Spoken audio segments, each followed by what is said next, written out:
यावेळेला नवी मुंबईचा लोकनेते दिबा पाटील आंतरराष्ट्रीय नवी मुंबई विमानतळ हा खुला होणार आहे। तो खुला होण्याच्या आधी राज्य सरकारनं त्या विमानतळाला घोषित केलेलं लोकनेते दिबा पाटील नवी मुंबई आंतरराष्ट्रीय विमानतळ हे नामकरण किंवा माननीय मुख्यमंत्री देवेंद्र फडणवीस साहेबांच्या भाषेतील नामविस्तार हे व्हावं या दृष्टिकोनातून आत्ताच आम्ही सन्माननीय मुख्यमंत्री महोदयांना भेटलो।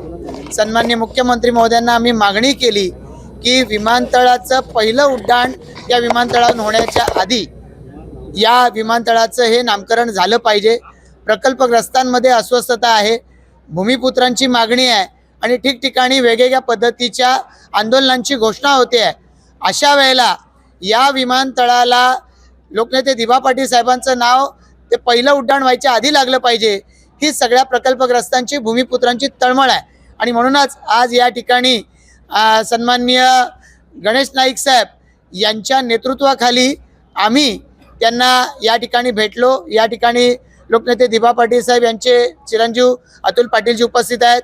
या ठिकाणी माजी खासदार संजीव नाईकजी उपस्थित आहेत, आमदार कतोरे साहेब, आमदार महेश बालदीजी या ठिकाणी उपस्थित आहेत। आम्ही सदस्य मंडळी या सगळ्या आंदोलनांमध्ये ज्यांनी भाग घेतला आहे सारी मंडळी उपस्थित आहोत। या आंदोलनांमध्ये